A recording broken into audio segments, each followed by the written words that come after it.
Happy Erev Valentine's Day. My name is Robert Gilson. I direct the School of the Arts here at the 92nd Street Y. For those of you who are unfamiliar with our programs, I always have to do a little plug at the beginning.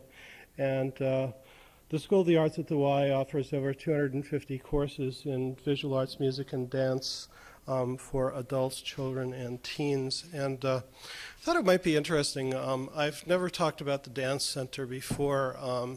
Actually, the room that you're in this evening is one of 3 dance studios here at the 92nd Street Y. Some of you may have noticed as you entered this evening that there are 5 photographs on the exterior wall, 5 Barbara Morgan photographs. They are of Martha Graham, Hanya Holm, Doris Humphrey, Anna Sokolow, and Charles Weidman, who were the founding members of the 92nd Street Y Harkness Dance Center. So there's a rich history of dance here.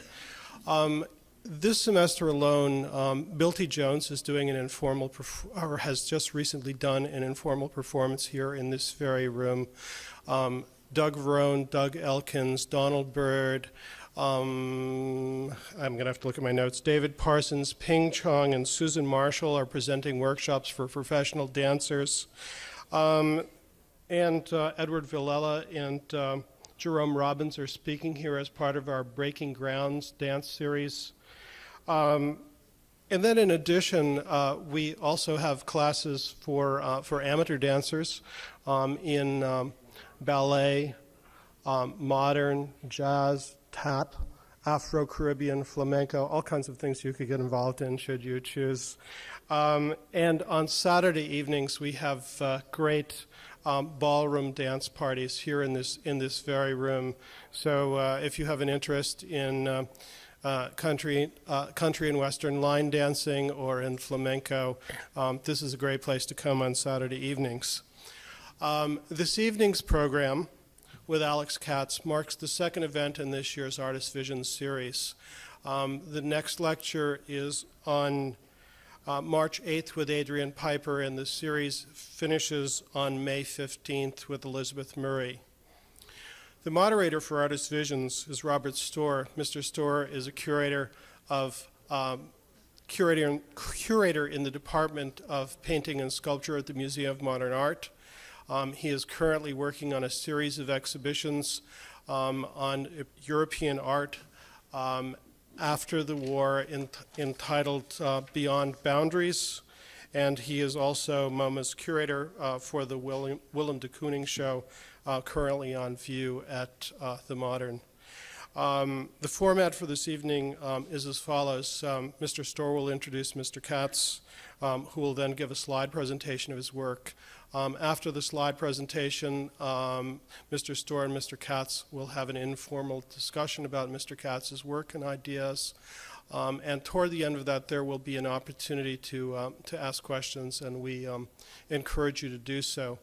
Thank you for joining us this evening, and please help me to welcome Robert Storr.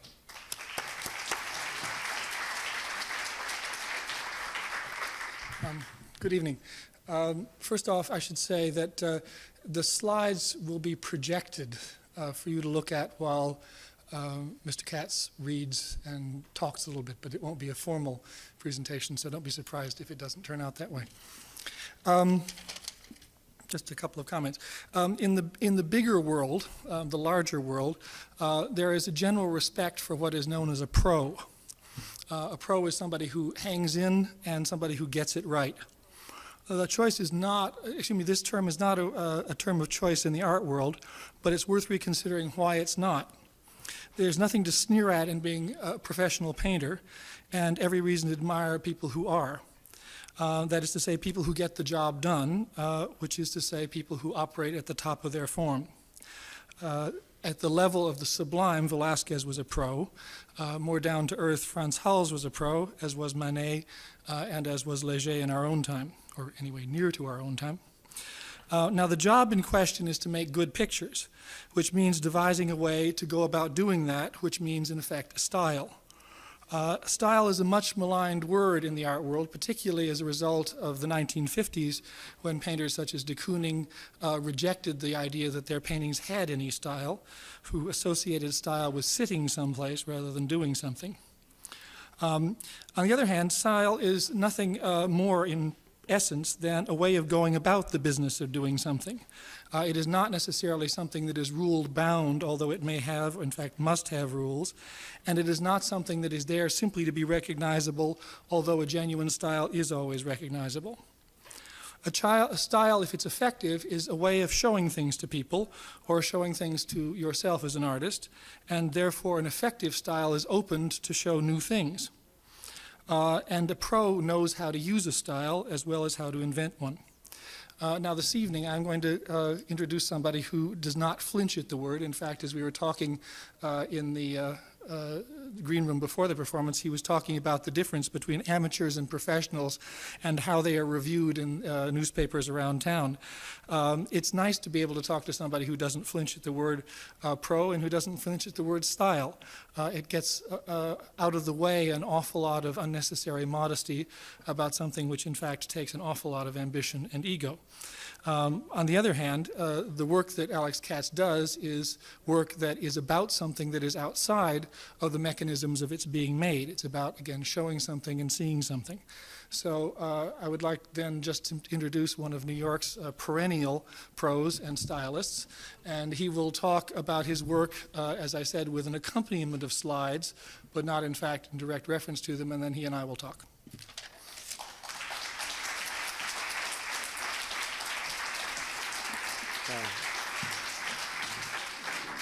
Hi.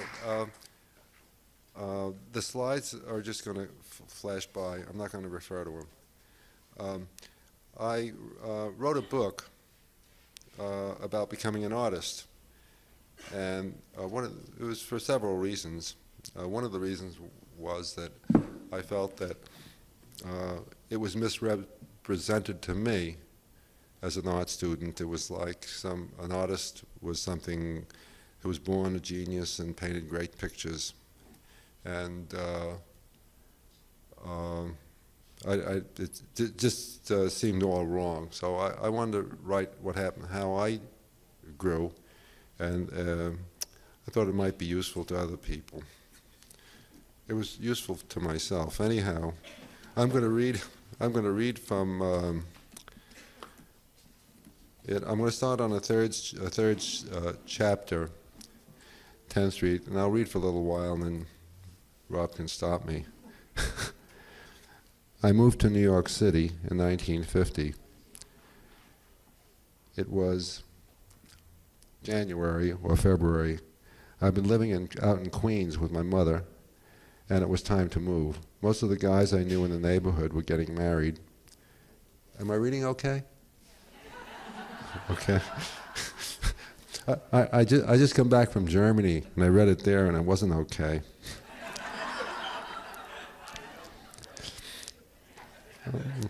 And it was time to move. Most of the guys I knew in the neighborhood were getting married, and it was the end of an era of my youth.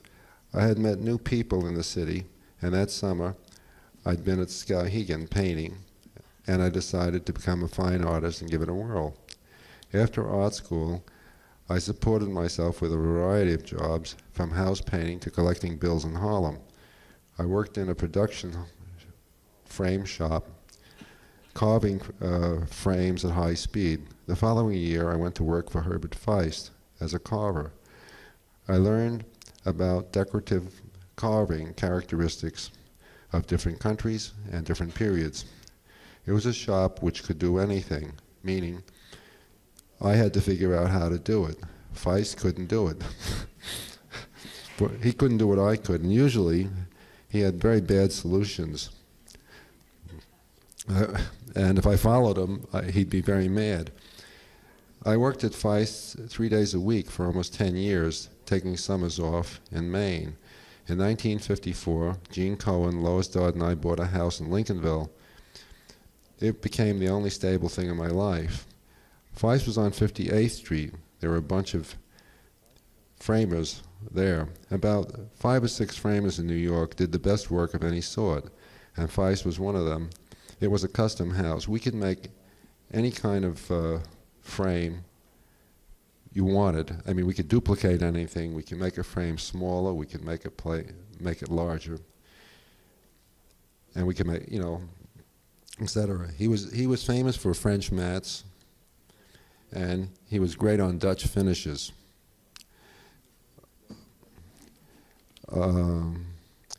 If you wanted if a museum wanted a real good frame, they had to go to one of those 5 places, and he was the man for that. And his French finish was good, but there were about 3 places that were a little better.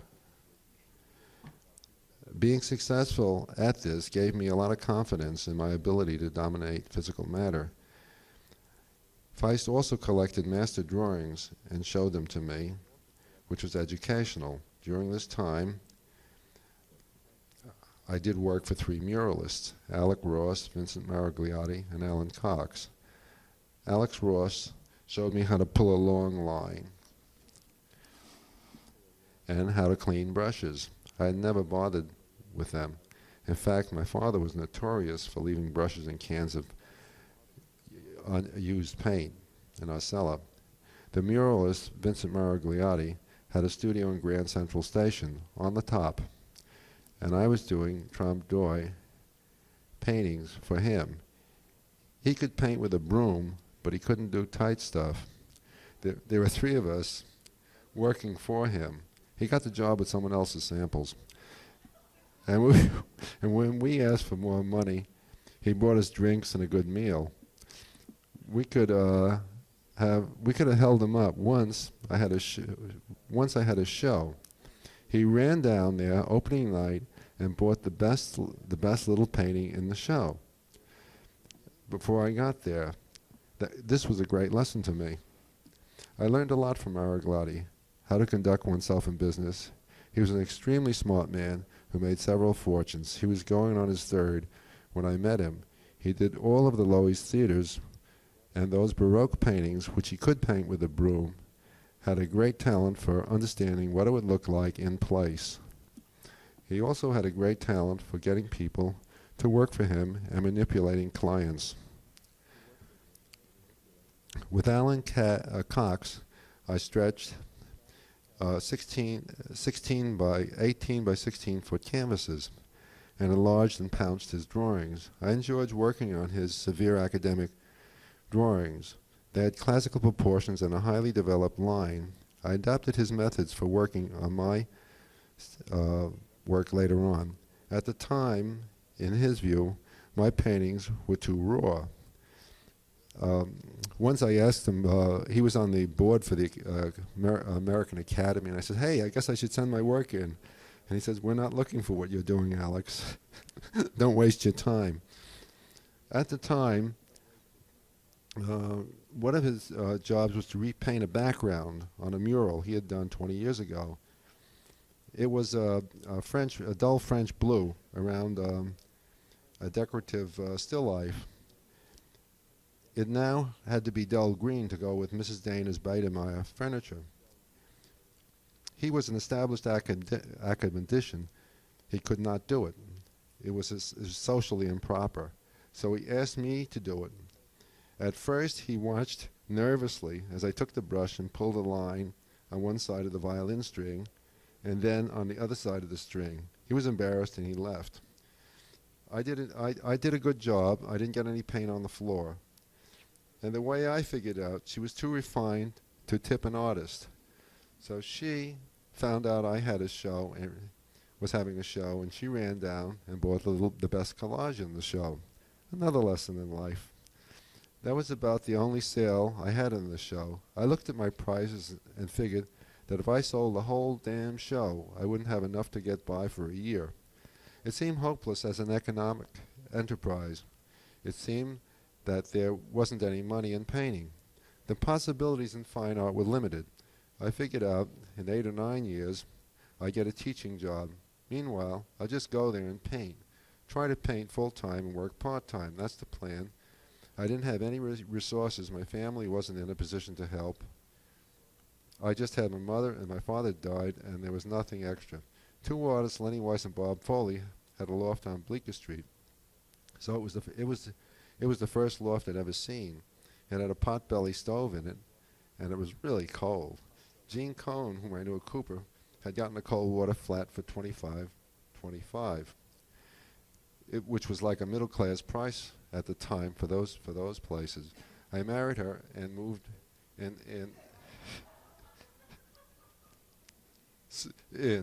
sort of like roommates. It lasted about 6 years.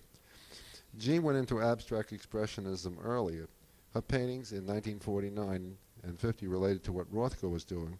She seemed to pick up ideas of painting quickly. She was connected to music, but we were going in different directions. Most of the art school friendships break up anyway. You think you're the same or in the same place, and the rest of the world feels somewhat alien. But what happens is that you find you're pretty different. Conventions scared the hell out of me. I had to make up how to live. I had to do it by myself. There weren't any role models that I could think of. I basically drew on instinct. The one thing I noticed was that a straight life was definitely not for me. During that time, I saw several exhibitions that had an impact on my view of painting. The Matisse in his 1949 exhibition did so many things simultaneously and with such ease. The paintings included Sling Chair, which is in the Pompidou, and I guess was at the Modern. When I look at it now, I can see it, but I'm detached. It'll never have the same impact again.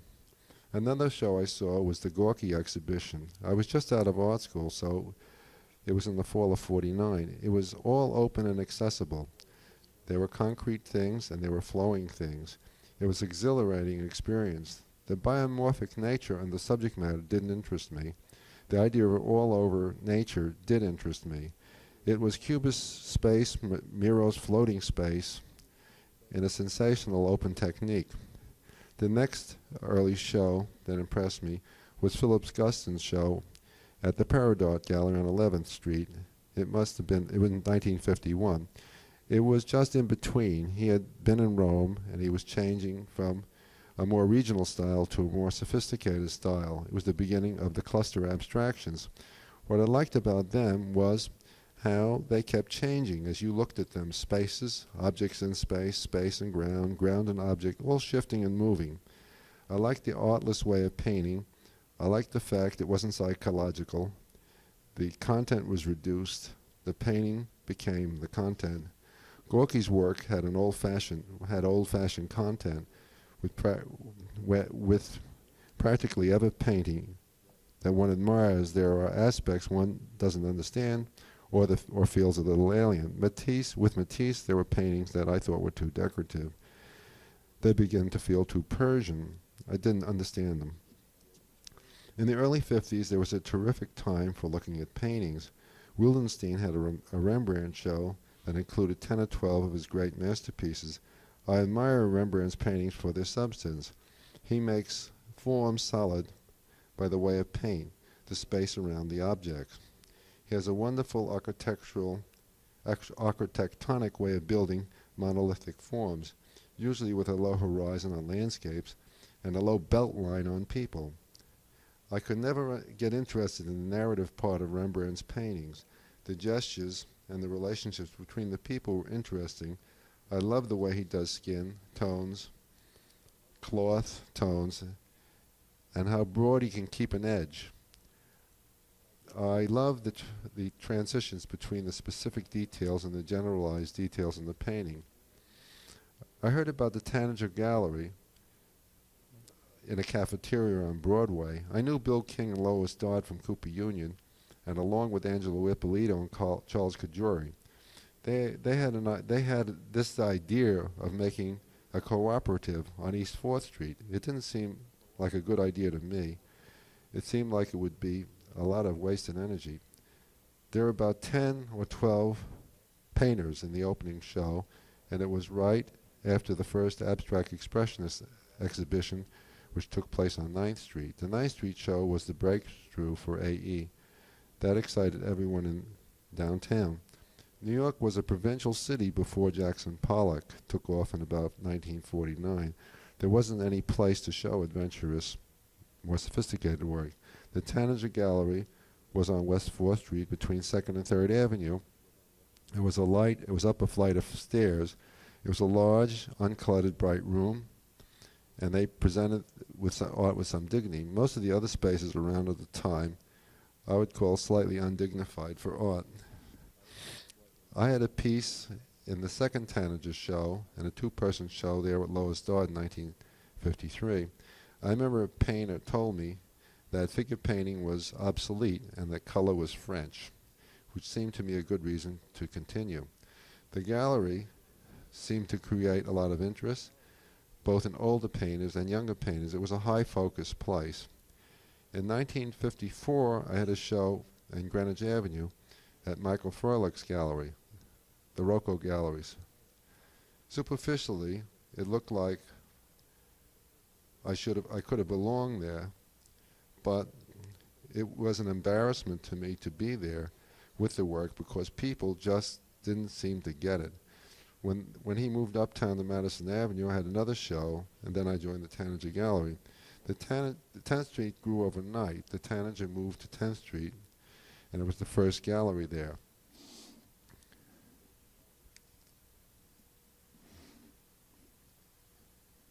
In a couple of years, there were about 10 galleries, and the Hansa Gallery opened about a year after the Tanager, and that was on 11th Street or 12th Street, right off 4th Avenue. They offered an alternative style to the Tanager Gallery, and later moved to 59th Street. Dick Bellamy was the director of the Hansa Gallery, followed by Ivan Karp. On 10th Street, painting was alive. Everything was public. Painters lived their private lives publicly, and you could always go to the Tanager Gallery and find someone interesting to talk to. I learned a great deal about art from them by talking and listening. The artists had their artists club Friday night, and I picked up on it when it was on Broadway, and it moved to 4th Avenue, and then back to Broadway. It started on 8th Street between 5th and 6th Avenues, across from the old Whitney Museum. The first night I went to the club, I heard some young artists talking that they didn't really like their fathers, meaning de Kooning. It struck me, it seemed like a whole lot of intelligence and energy for just a couple of bags of peanuts. I couldn't believe it. The Tanager lasted about 10 years. I guess the whole 10th Street phenomenon lasted about 10 years. It ended with the Rubin Gallery and happenings with Red Grooms, Jim Dines, and Alan Capro. The first happenings that people focused on were down in Delancey Street. It was Red Grooms Gallery, and he called it the Delancey Street Museum. In 1959 or 60, 10th Street was middle-aged and middle class to someone like Red, and he wanted a livelier scene. At Delancey Street, in an old gym, he made happenings. He made happenings that were electric. Then Dine and Oldenburg and Capro came along doing similar events at the Rubin Gallery, and they eventually invited Red to do a couple of pieces. At this point, after 10 years, we realized that there was no longer any reason to have a Tanager Gallery. Most of the artists had galleries uptown by then, and stylistically, the Tanager didn't have anything different to offer 10th Street that was important. It was real. I'd moved on from Cooper Union, which was an excellent school but provincial, where the talk was about Picasso and Miro, great painters, but they were very far away.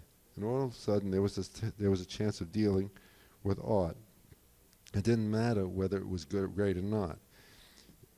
It was when New York became the Cosmopolitan Art Center, and the center of it. And at that time, and the time was 10th Street. The 8 or 10 years I spent there were essential in my development. We'd go out and find a couple of artists and listen to people speak, and the things they said were interesting, and the style of the rhetoric was interesting too. It was a highly developed rhetorical style that was quite fascinating. It developed out of coffee house dialectics, which is elliptical by nature. Let's see. What do you want me to do? What? Okay.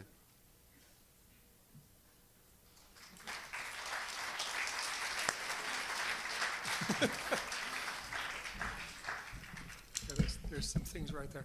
One of the things that struck me when you, I may have not gotten the sentence right, but I'll twist it to my purposes anyway. You said something about that paintings live their private life in public. And one of the things that strikes me particularly about some of the stuff that was just up on the screen is the degree to which the paintings actually are doing that. The subject matter of most of the paintings is, or many of the paintings anyway, are intimate circumstances, people together, people in groups.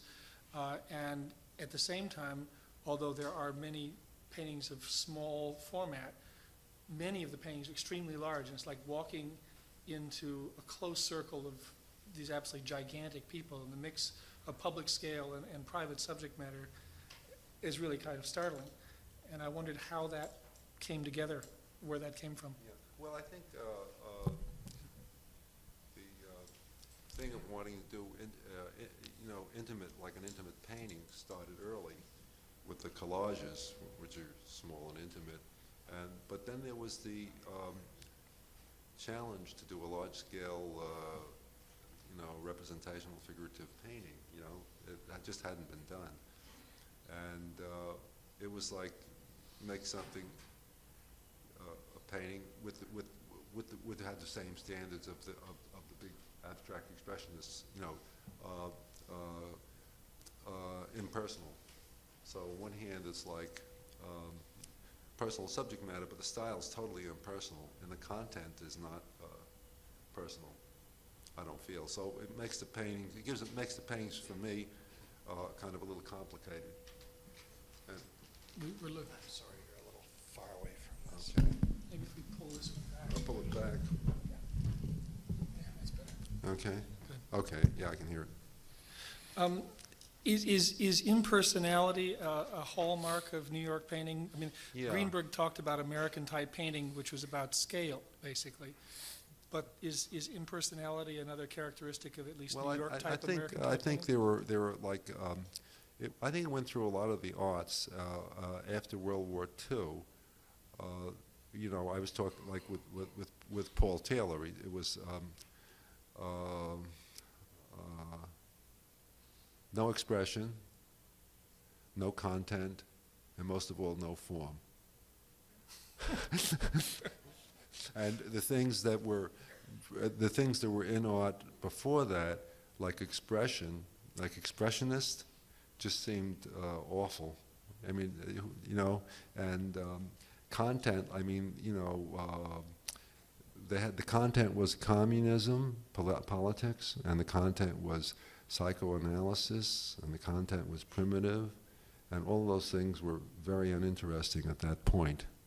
And the older guys talked about form and content, and the form is the content, and that seemed very uninteresting too. So that, I mean, those are like the things you're starting. Those are like the aesthetics on it. Well, the other thing is that realist painting at the time that you sort of entered the scene, handled by very skillful people, of whom I think Fairfield Porter is probably one of the principal characters, is ultimately based on the intimist ideas of Weird and so on and so forth. And although it Americanized in certain respects, it remained rather cozy.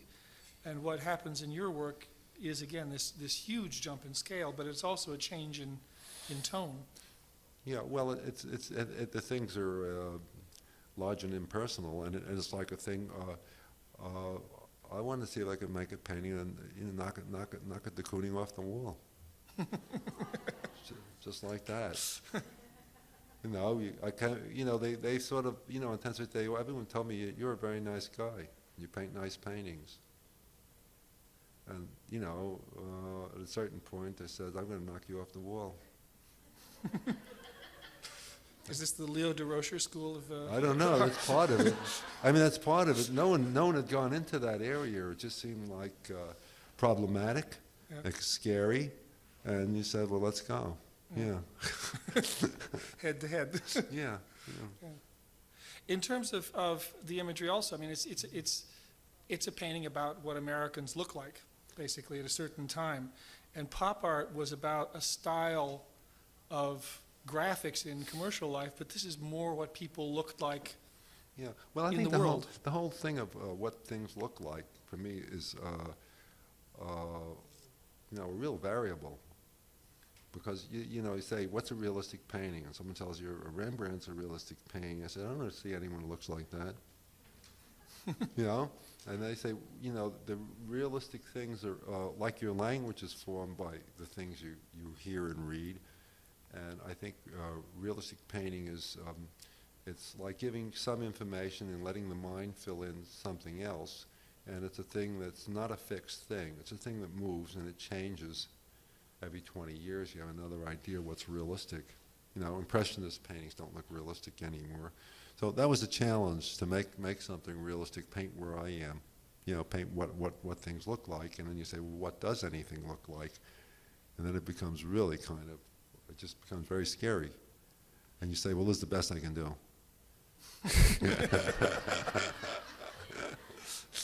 Well, one of the things is, I mean, is a matter of it's more than technical, but basically editing out information in your paintings is as important as any other activity. And it's almost as, I look at some of these paintings and it looks as if you've given yourself 10 marks to make a whole face, or at least a large part of the face. And if you can't do it in 10 marks, it's a wash and you start over again. But choosing which 10 marks is an editing process, Well, yeah. a mental one as well as a technical Yeah, one. well, you want to get the light right. You put in a lot of details and you lose the light. You know, you don't get the light right. So for the light, which is the thing that holds the painting together, you try to keep the details secondary to the light. Now, we see. The way you perception, seeing things, you don't see a lot of details. You have a sensation of something you see. And in what's called realistic painting, it has to do with leaving what you leave out and what you put in. If you put everything in, you just don't get it at all, you know? And if you leave everything out, more or less, it comes like a symbol, a sign. It's a sign, really. So it's some kind of a proportion of things. And since my things are concerned with sort of an all-over light and specific surfaces, I think that's why it goes that way. The technical process of these paintings is really interesting because, I mean, you talked a little bit about your formation, frame making. I know in other conversations you did cast drawings of a kind that people simply don't do much anymore, except if they're in very conservative schools. But the idea of making a painting where you take it step by step from a direct drawing to an enlargement and working out of the details of that and so on, you move by stages all the way up to the big scale. Mm-hmm. I mean, this is a very, very traditional way of making something that doesn't look at all like a traditional painting. How did you, in a sense, reason yourself into a position where this seemed possible? Well, it was really one step at a time. And the paintings originally were like direct perception, and I increased the size. And at a certain point, I realized I could only put so much in a painting and only could make it a certain size. I did a landscape 6 by 6 with the painting in the middle of a road, you know. I realized at that point the painting came out okay, but I was really restricted. So then I started to make studies so I could put more into it and paint it at the same speed. I have to paint fast. I can't. You find what your temperament is. Painting's very malleable.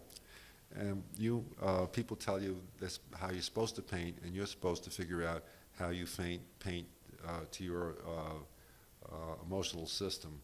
And my system is like fast. And I tried to paint once. I tried to paint every day for 6 hours, and I just made a lot of bad paintings. You know, so I knew that the way I had to paint, and it's really quick. And but it was really limited to what I could do. So then I started to enlarge, and then, you know, if you try to paint some of these big things, your drawing's out of whack. So I started to make smaller ones so I could enlarge. And then I started, you know, then I wanted more. Started to make drawings. Then it finally got to cartoons. And I also found that when they started with these big figure compositions, that you had very little in the 20th century that was of any use in compositions. You had you have like de Kooning who and Picasso just made constructions. They just, like, every day they went and tore it down and built it up. It's not a composition. And Barney Newman did like Monet. You put one thing in the middle of the canvas, And that's not a composition either. A composition's a pre-planned painting, and you can have a lot of moving parts, but it has to be pre-planned and executed. And that's what I was looking for, and that's what the compositions were. And the compositions were, you either refer back to Watteau and and some Renoirs to get any reference to what I was trying to do. You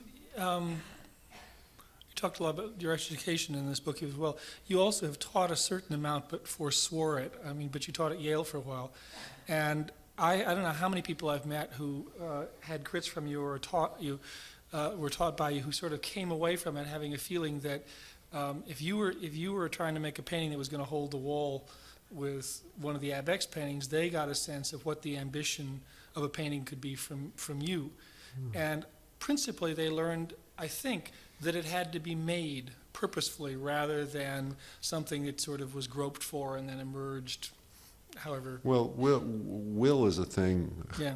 Is a thing that can lead you into some bad places, but I think will is the thing that for me was real positive. You really want to do something, and you say, well, let's do it, kind of thing. Yeah. Who do you look at among contemporary artists who seem to have a comparable attitude in that way? Not an influence, just like guys out there or women out there who seem to make purposeful paintings, deliberate paintings. Oh.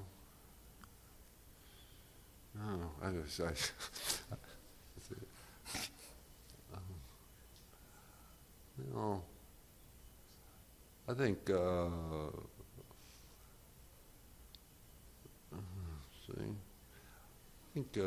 Clementi's made some paintings that really have had, a real, hostile attitude towards the public that I kind of admired.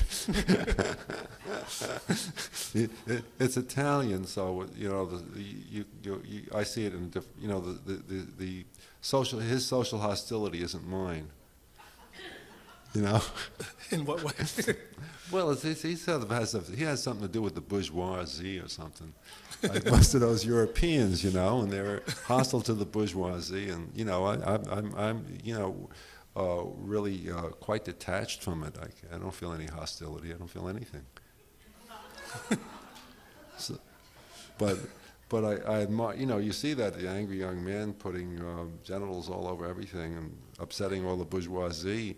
And he sort of did it, I thought they were pretty good. And I liked Cookie's Lodge paintings too, in the 20, at that time. Well, one of the things about Francesco is that I don't think he actually is an aristocrat, but he paints like an aristocrat. There's a kind of aloofness and a charm with an edge to it that's remote and over there.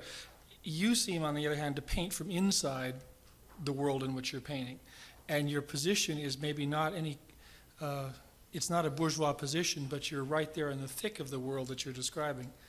Yeah, it's the world I live in. It's a bohemian world, I like those German painters. I like Richter and Polke. I think they're really interesting and really have made very aggressive statements, One of the other things that's interesting is that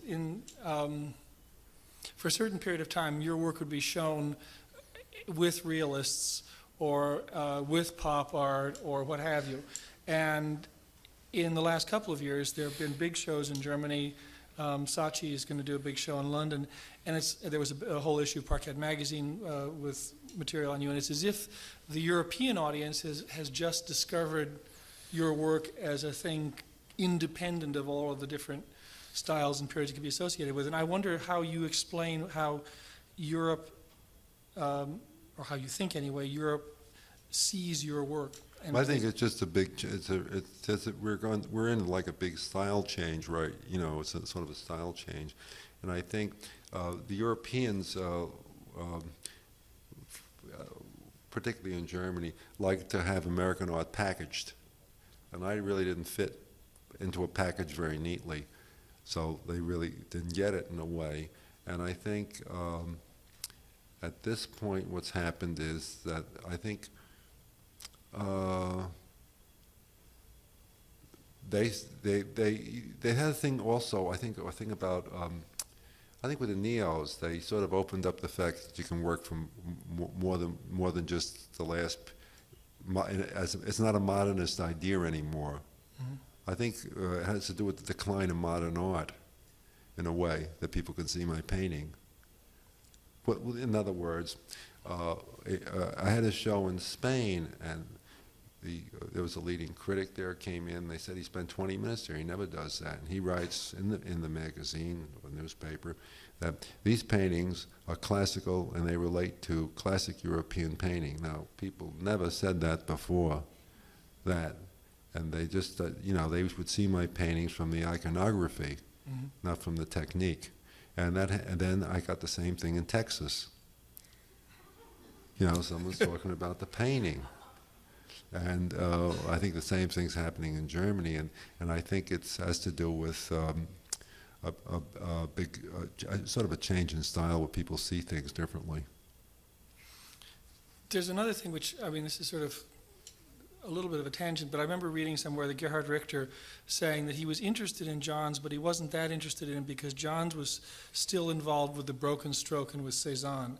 And one of the interesting things about your paintings is that, like Richter's and some of the Europeans, it's involved with a surface which is closed in a certain way, with big areas of color and things that simply hold the ground, rather than with a lot of expressive mark making that fills spaces. And I wonder if you see, if they're composed in a European way, they're also there's something else going on there that's not out of the Impressionist tradition, which had such an effect on American art. Yeah. Well, the closed surface that I have in my painting, and putting it out on the surface, was a reaction against all that sort of fussy painting in the 50s.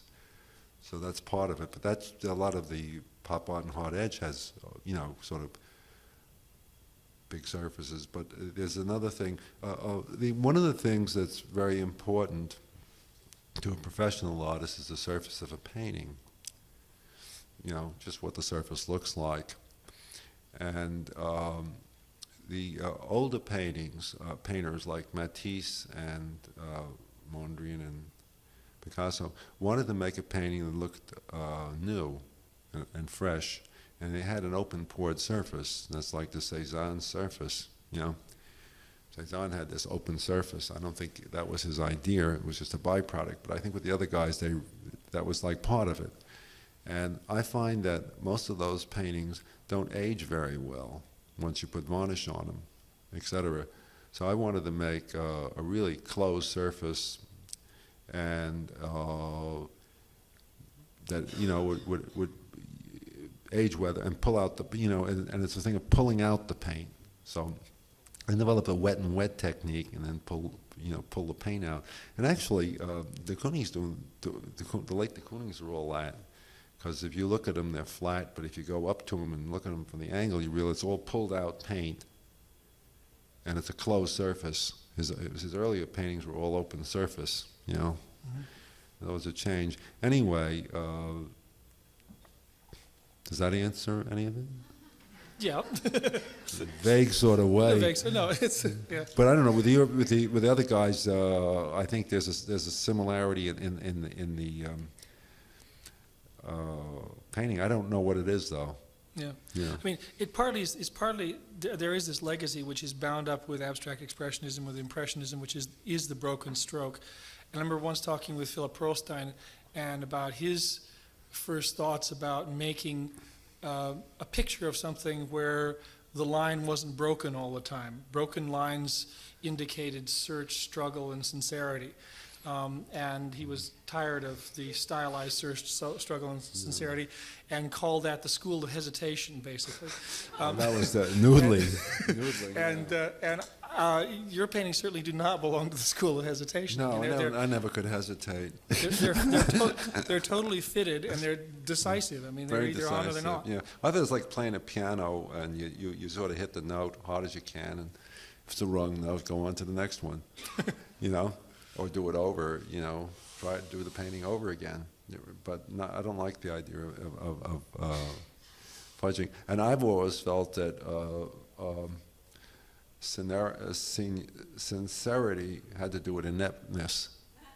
I mean, Love my painting. I was so sincere while I made it. Yeah. You look at a sincere painting; it's usually inept. One other thing, you just made a musical analogy, but you've spent a lot of time doing theater and involved with dance as well, and you spent a lot of time with writers, both as friends and seriously reading their writing. And I wondered the ways in which other art forms have fed into your making your work. Are there models in any of those genres? Yeah. Because in the early '50s, the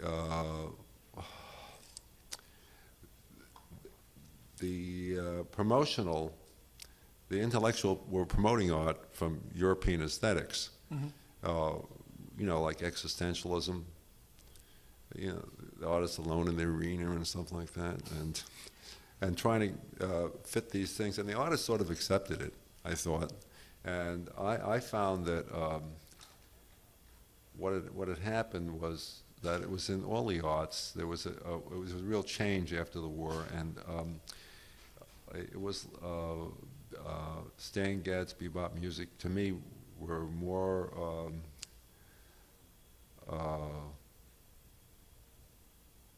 like what I wanted to do than anything from Europe and ideas, and it had to do with making stuff that was technically very well done and free of heavy content. And with Getz it was lyric, but I looked at the bebop, and I think in poetry, John Ashbery's poetry was really right like that, So there were a whole lot of things in literature and in music that were I had similarities in aesthetics, and I was looking at music a lot for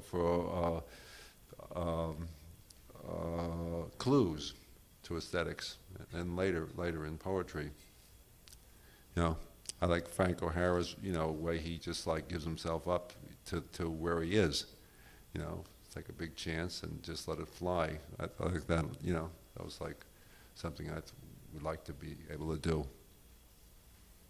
O'Hara was a kind of a catalyst on the scene in the 50s. What was his?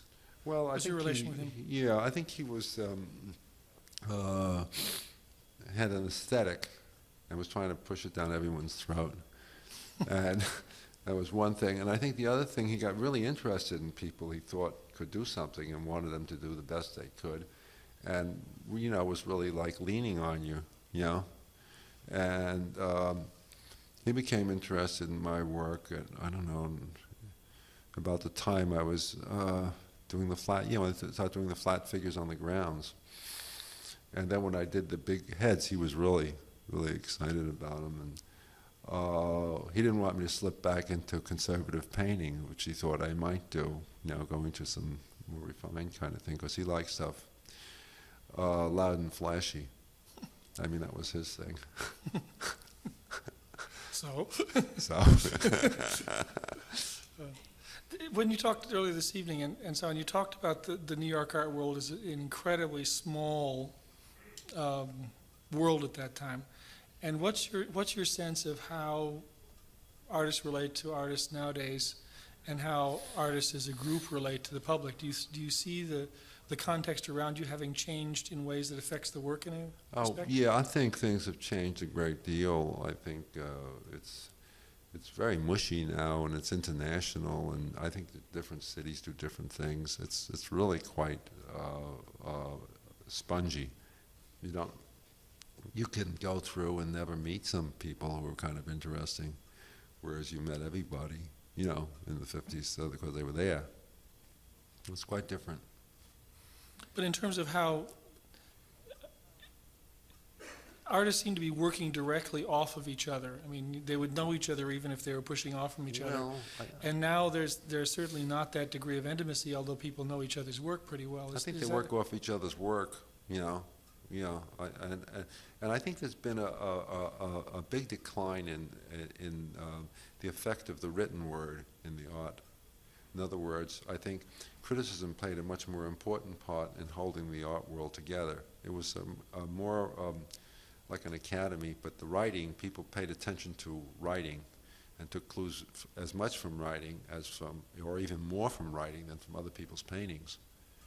And I don't think writing has much power. You've hit a raw nerve, but that's true, I think. Why not?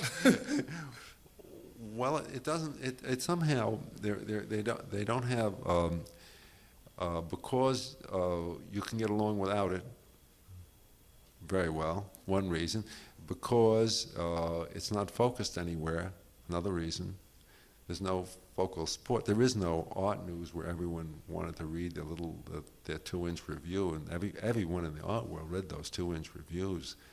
You know, that doesn't have that kind. There is no vehicle that has that kind of focus and has that many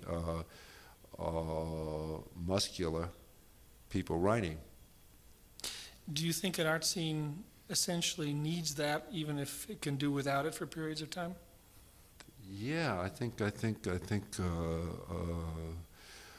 You know, when you paint pictures, if you're extending yourself, you really don't know where you are, and people have to tell you. You know, and you listen to someone and they say this, and you say, well, what they said was wrong, but that's very interesting. And you really don't know. You know, I think you rely a lot, if you extend it, on what people say, on audience.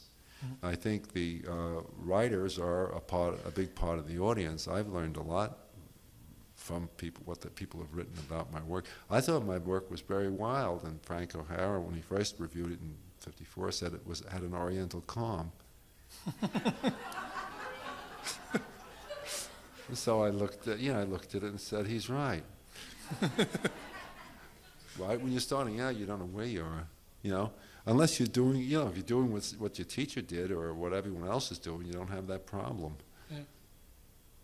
I mean, one of the things that's certainly true, I think now, was not so much true in the 80s, is that there's no central argument going on. In the 80s, there was a war between appropriated texts and photos and a kind of analytic aspect of art, and the other side was, you know, sort of full tilt painting. And that doesn't seem to be, it's not just that those particular ideas have gotten, you know, a little tired, but that there's nothing that's replaced them. Do you think that's a condition that will simply carry on for a while, or do you think? Well, I think we're in a mushy time period where, you know, things go. I feel a lot of things that are quite interesting don't have to do with painting, you know, and like. Well, like I saw this guy's show. It's like some Beat Strugoli had a show of blown heads at the Kunsthal on 5th Street, you know, and I thought they were really interesting. They reminded me of movies, and I'd never seen anything quite like it. And it has nothing to do with painting, you know. It isn't painting, but it was kind of something interesting to look at. And basically, I like to look at interesting things. I think the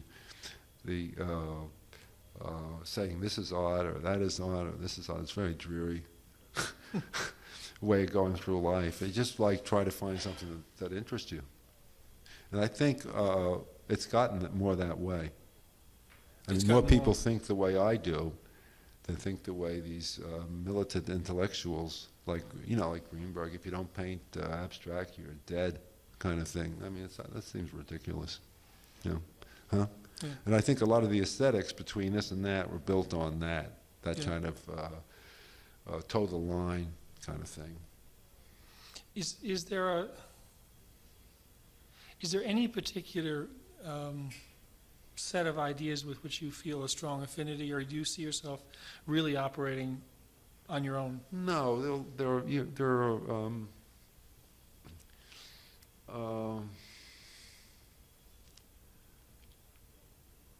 I like the idea of like a big lyric painting. I mean, it doesn't seem like it's a unique thing to me, you know, that way.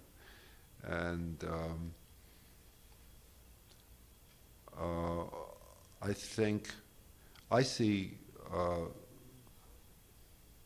Well, I did a big painting that came out. It just ran away, and it was like exactly what I wanted it to be. It was big and mushy, you know, and it was real interesting. And I don't know how I'll pick it up but it's like something. And I was in Germany the other day, just about, and there was a pokey, and it was big and mushy. So I think they were all like common, currents that go, stylistic things, and I think that's like as concrete as this table, those currents. And either if you're on a current, it's kind of like fun, and if you're off it, you're out of it. Well, I mean, for example, I would agree with you actually, and somebody you mentioned before, Clemente, is sort of in the same territory where you have an image which really carries, but when you get close to the edges begin to lose graphic definition. Mm-hmm. And so there's this very, what you see at a distance and what you see when you close up change radically. Right, yeah. And that is, That's part of the thing of that sort of like that interest in that area, which hasn't been, it's like an area that hasn't been worked over much, Yeah. Maybe we can open it up a little bit. If you could speak as loudly as possible, and if people can't hear, I'll do my best to repeat in somewhat abbreviated form what I heard, with, I hope, no prejudice to what was really intended. Yeah. You frequently collaborated with Paul Taylor. Mm-hmm. About the history of that collaboration. Oh, it started with he was doing a set with Rauschenberg, and the set was a table. I mean, it was a table, and when the table got up, Paul was on the other side of the table. And Paul says, "I'm not going to dance with that table on my back." And Rauschenberg said, "How can you say no to such a terrific idea?" And Paul said, "Easy." And they split, and he had to go to Spoleto the next week. And Edwin Denby, who was a friend, said, "I think Alex could do a set." And I never did one before. And I looked at it, and it was just like magic. I could do it real easy, And that's how it started. And I did one, and he asked me to do more, and we had a lot of fun. And Paul was like on my wavelength. We're on the same wavelength, except he was a little more sophisticated in aesthetics, so I learned a lot from him. Yes, please. One of the slides that appeared on the screen was that of a painting called Ada Ada. Yeah.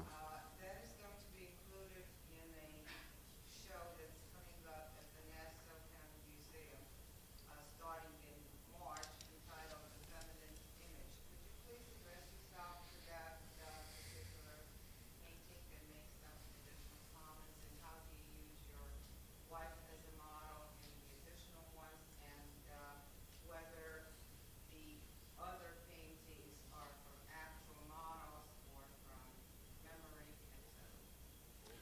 All paintings are from models, and with the idea of painting a wife, it was like to the heroic abstract expressionisms kind of like a real no-no. It's like something, you paint your wife, it's the most sentimental thing you could be doing. So that's part of it, It was an aggressive act.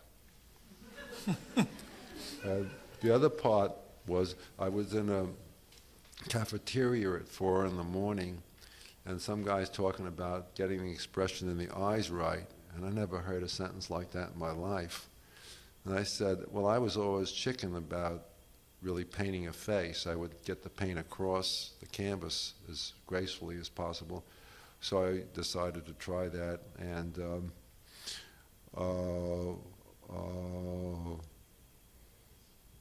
I just met Ada, and I couldn't get the likeness right, and I just kept doing it and collapsing the paint. So it was a whole bunch of things at once. The double Ada was an idea of a non-psychological double portrait, because people were talking about portraits that had the psychological and emotional distance between the people, and I wanted to do something that was totally non-psychological. So I repeated the same person in the same pose and painted them as closely alike as I possibly could. It ended up being a psychological painting, but not the kind, but a different kind. Yeah.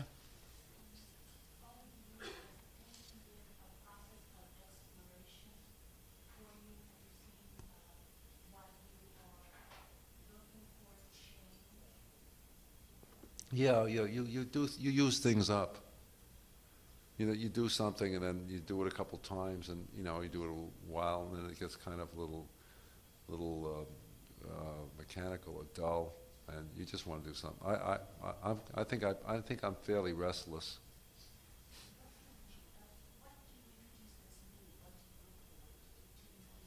Well, the things just pop up, you know.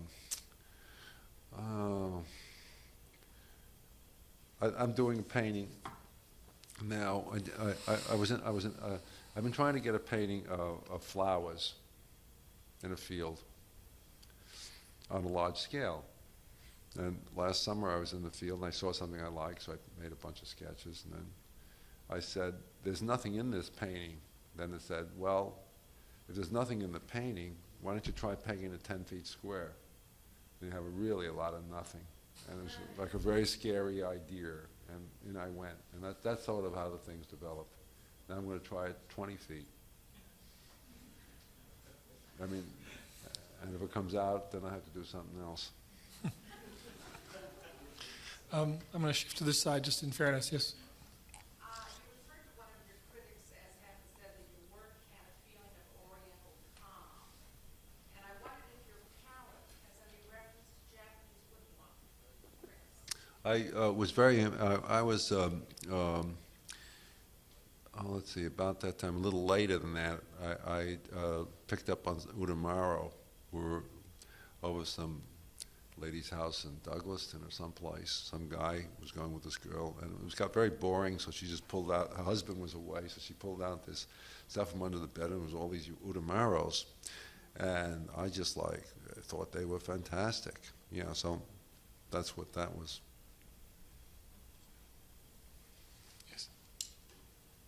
Yes, please. Your work always seems so designed. The canvas seems so designed in its placement and everything. You ever talked about it after all? It's like that's the side of the total other side that you're much more concerned with the surface of the canvas and the light and all Yeah. Well, the designing is like the way I put things on a canvas, and the placement and all that is like had to do with like the training I had, and that's just instinctive. I don't even think about it. It's just the rhythms of lines and things. It just comes out of a natural flow. It's almost unconscious at this point, I think. Sorry I'm so vague. Yes, please. I think 60, 61, and 62. And why did you stop? Oh, they wanted to make me regular faculty, and that would mean going up there 2 days a week and attending meetings with the other faculty.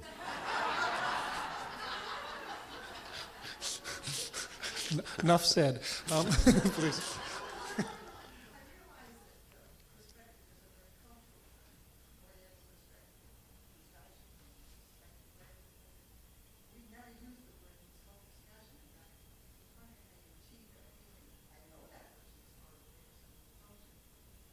Well,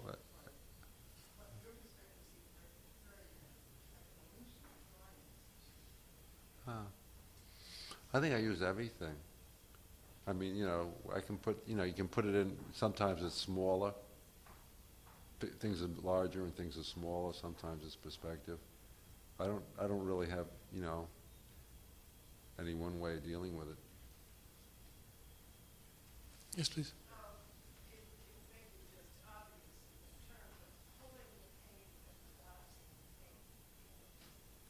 Well, my technique, my painting technique comes out of house painting. Just pulling the paint on the surface. Like a lot of people thought my paintings were Liquitex because they look so smooth. But if they had any brains, you could see the colors aren't Liquitex, you know? And if you look at the surface, you can see it's definitely not Liquitex. But it's a pulled paint that looks like Liquitex has a tendency to flatten out by itself. And when people use, in the 50s pretty much, we use a fractured paint. It just like keep slashing and smashing, and you can see that it's a genuine oil painting.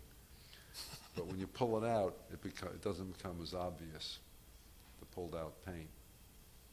And collapsing? Collapsing, I never said. Oh. Yes, please. I was wondering how you come to choose your models. Do you know them well? Or Yeah. Well, I know a lot of them well, and some I don't know very well. They're just people I know. Some people just look right and others don't. It's like that. do you know what you're looking for? Huh? Do you know what it is that you're looking for? Do you know why someone was looking for it? Yeah, sort of. It's like sort of, you know, because sometimes it goes different ways. Sometimes I have an idea for a picture and I want two people to look a certain way, you know. And other times there'll be a person that I say, hey, that looks great, I can use that. You know, it goes different ways. There's no one way. Yeah. Do you use photographs at all as source material? Yeah, very often I'll use a photograph as an image idea, and then I'll set it up with people and paint it empirically. Because the information that's in the photograph isn't the information that I want. And a lot of my paintings have to do with gestures, which is like an implied motion, which photos are just the opposite. They just sort of freeze everything. Shift over here.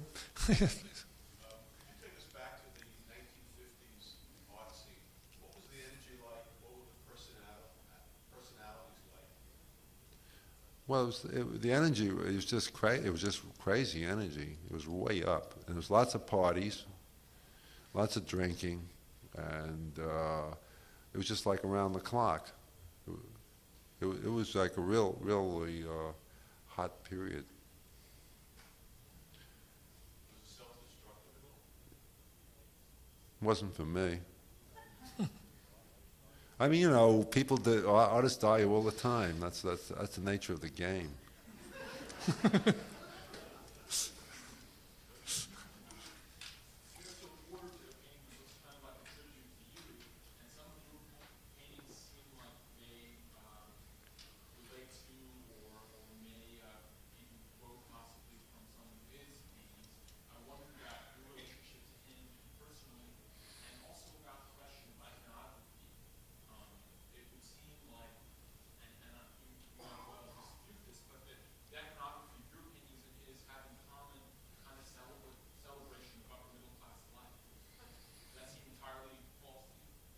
I don't know.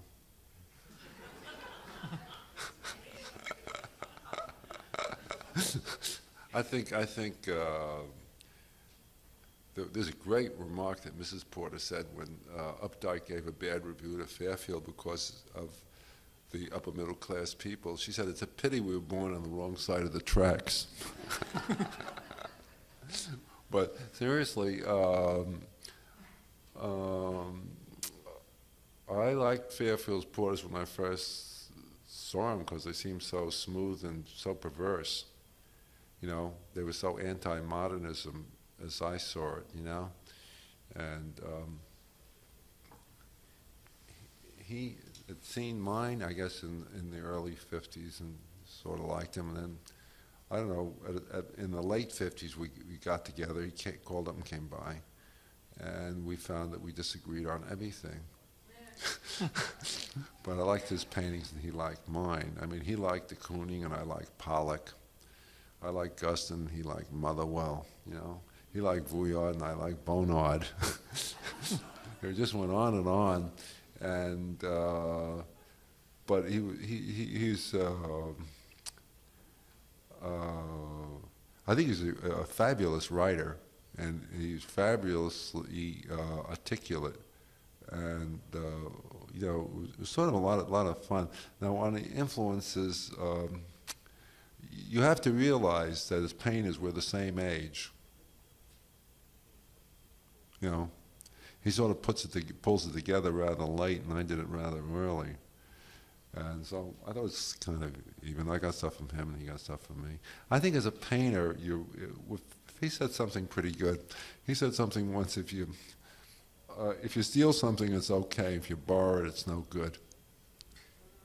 And I think basically you make art out of your other artists by stealing. I mean, you don't make art from yourself. You have to take it from other artists, particularly when you're forming. And most artists hide stuff from themselves and from other people, just where they are. And I don't know exactly, like in the influences of people. I can say it about people who don't matter much very easily. You can say, "Oh, he influenced me," you know. But I really don't know. But that much I can say. What I have said. I just interject a question. In referring to Porter, you talked about how you identified him, and I guess he to some degree defended you as not being modern art. And that surprises me, actually, because I would think your painting is absolutely modern art. Oh. So where do you see those lines drawn? Oh, I saw the lines drawn. I want to say something and I want to be discreet, and it's quite difficult. But there was a long time ago, I was trying to get into a gallery, and I was told that my paintings weren't modern enough, and I should go to Tibor Donaji, where there's Fairfield, and then I would be more modern. And I told it to my son Vincent, and he says, "Oh, the person who said that was absolutely right. Your paintings aren't modern at all, they're contemporary." And that's the difference. Yeah, I don't think of them as modern. I had problems with modern art. Well, one of the problems with modern art that I had, and my work had, is that I feel that any time period is okay to work from. Like I say, Udamaro, I looked at Tutmoos, the Nefertiti sculpture. I looked at, oh wow, I think that artist is out of sight. I looked at all old masters. I looked at Brady photos. I looked at all these sources that, to a card-carrying modernist, is like immoral. It's a moral position. So I couldn't make it as a straight modern artist, you know. But I can make it as a contemporary artist, and that's what we're talking. I think modern art is pretty much dead.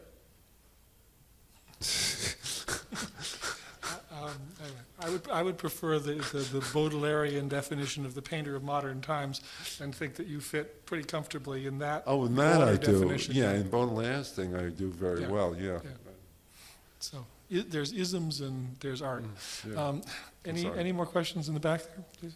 You've apparently pledged a lot of your paintings to Colby College in Maine. Why did you make that decision? Oh. Well, they built we have these two beautiful buildings there, and I think with, when you make art, there's a big problem who is your audience if it's art. And I feel that if you make art, it belongs to everybody, you know? And that's like part of it. So to give it away is just like, that's who it belongs to anyway. I'll remember that. Please.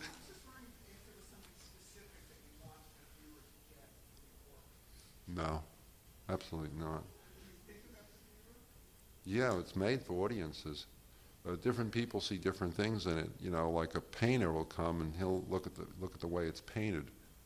A dealer will look at it in another way. a critic will see something else. You know, I mean, there are lots of different audiences out there. Let's have just a couple more questions. Yes, please. You seem so wonderfully able to capture certain types of faces and body structures of people specifically from New York. Do you ever stop people at random and ask them to become models for you? No. I've asked a couple of waitresses, but in restaurants where I've gone, but that's about as wild as it's got. Yeah. Yes. We met in an airport in Madrid in October. I recognized your wife who was sitting next to me, and I turned around and said, "Are you Ada?"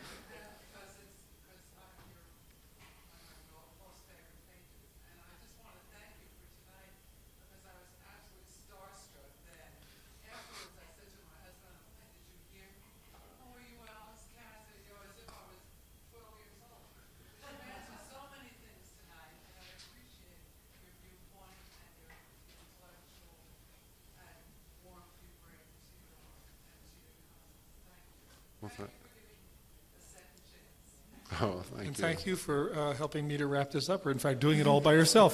So, thanks a lot.